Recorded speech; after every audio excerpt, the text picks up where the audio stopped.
अस्सलाम वालेकुम नाजरीन, हामिद खान काम की बात के साथ हाजिर है। नाजरीन, आज इतवार था तो मेरा ख्याल था कि शायद आज मैं ब्रेक लूँगा, लेकिन कुछ बहुत तेज़ी से डेवलपमेंट हुई हैं पिछले 4-6 घंटों में कह लें या 10-12 घंटों में। आपको पता है कि शहबाज शरीफ वापस पहुँच गए हैं अपना लंदन और यूएई का दौरा मुकम्मल करके, और साथ ही इतलात ये हैं कि कल या परसों वो अपने सारे इत्तेहादियों का एक इजलास बुला रहे हैं, जिसके साथ अब वो ये फाइनल फैसला करना चाहते हैं कि क्या वो अभी इलेक्शन में जाएं या ना जाएं। एक बहुत बड़ी इस वक्त अफवाह गर्दिश कर रही है कि अगले 72 घंटों में असम्बलियाँ तहलील करके और जो हुमायूं अख्तर हैं, जन अख्तर अब्दुर्रहमान के बेटे, उनको वज़ीर आज़म, निगरान वज़ीर आज़म बनाने की बातें भी चल पड़ी हैं और इसके ऊपर काफ़ी बात हो रही है।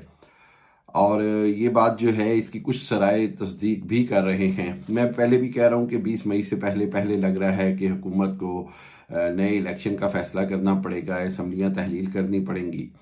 लेकिन ये कि अभी हुमायूं अख्तर साहब का नाम बतौर निगरान वज़ीर आज़म भी सामने आ गया है। कोई बात कन्फर्म तो नहीं है, लेकिन ये एक ऐसी ज़राए से इतला है जिसकी वजह से बहुत सारे सहाफ़ी इस पर अब बात भी कर रहे हैं और ट्वीट भी कर रहे हैं, और इसके ऊपर जो है वो काफ़ी हद तक मुशावरत भी हो रही है। लेकिन साथ साथ ये है कि अगर देखें आप कि मरीम नवाज़ जो हैं, उनका लहजा और उनका जो मेरी मालूमात तक, वो भी हर हालत में इलेक्शन ही चाहती हैं।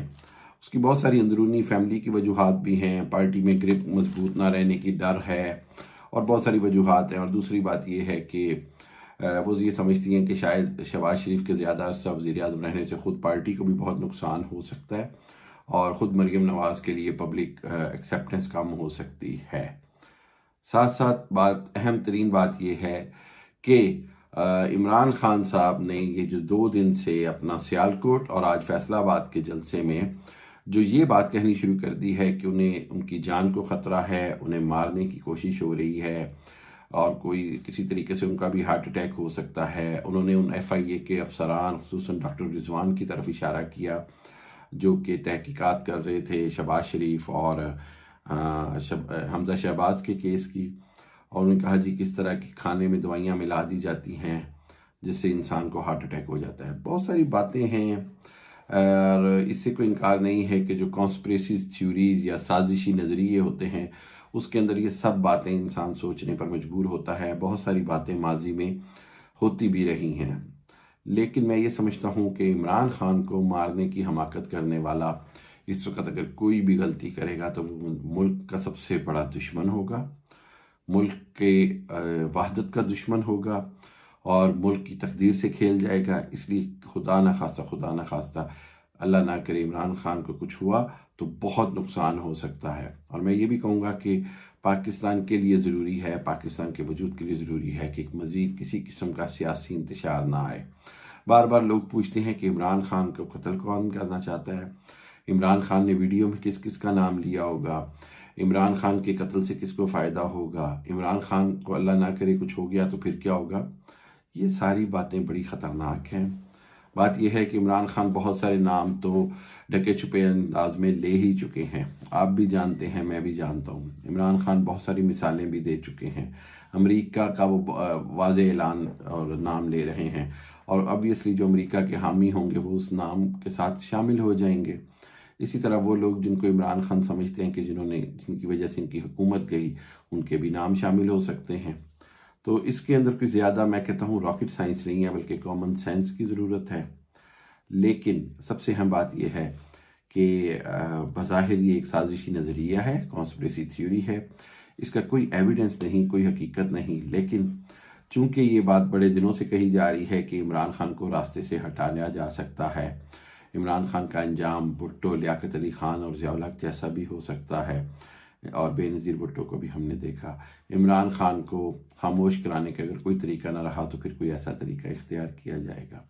तो इन सब सवालों के साथ हर सवाल का ऐसे लगता है जैसे एक ही जवाब है कि शायद खुदा न खास्ता इमरान खान की जान लेने की कोशिश की जाएगी।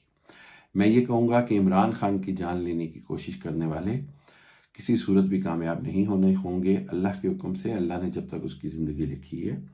लेकिन उसके साथ साथ अगर कोई ऐसी हरकत कामयाब हुई तो मुल्क इंतहाई इंतशार और तबाही का शिकार हो सकता है। इसलिए ہم سب بحیثیت پاکستانی اللہ سے دعا کرتے ہیں کہ اللہ تعالیٰ عمران خان کو زندگی دیں اور صحت دیں اور پاکستان کو استحکام اور امن و سکون دیں۔ حکومت، میں بار بار کہہ رہا ہوں، مجھ سے پوچھا جاتا ہے تو میں بار بار یہ کہتا ہوں کہ حکومت کے لیے جو ڈیلی امور ہیں وہ چلانے مشکل ہوتے جا رہے ہیں، روزمرہ معاملات چلانے مشکل ہوتے جا رہے ہیں۔ آج مفتاح اسماعیل نے ایک طرف سے سبسڈی جاری رکھنے کا اعلان کر کے تحریک انصاف کا جو موقف تھا اس کو مان لیا، اور دوسری جانب یہ دھمکی دے دی کہ یہ سارے پیسے آئندہ آنے والی مہنگائی میں ہم برابر بھی کر سکتے ہیں۔ یعنی مطلب یہ ٹیمپرری ریلیف جو دے رہے ہیں، آخر ہم نے پیٹرول کی پرائس بڑھانی ہے اور بہت زیادہ بڑھا سکتے ہیں، اور اس سے بہت بڑا ریلیف عوام سے چھین لیا جائے گا۔ تو اس حوالے سے حکومت بڑی مشکل کا شکار ہے۔ قومی سلامتی کونسل کے اجلاس بلانے کی بھی بات ہو رہی ہے، جس میں تمام ہائی کورٹ کے چیف جسٹس صاحبان، سپریم کورٹ کے چیف جسٹس، مسلح افواج کے سربراہان، وزرائے اعلیٰ اور سب کو بلایا جائے گا۔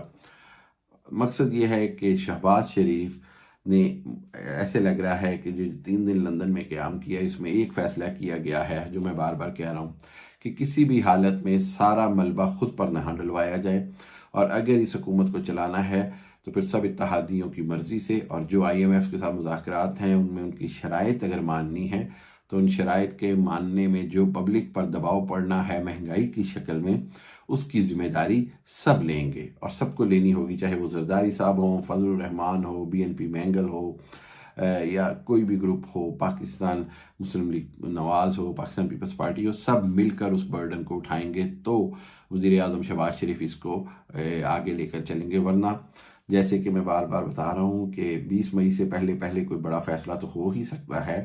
اس کے اندر مزید اطلاعات یہ ہیں کہ آئندہ 72 گھنٹوں میں شاید اسمبلیاں تحلیل کی جا رہی ہیں اور ہمایوں اختر صاحب کو نگران وزیر اعظم بنایا جا رہا ہے۔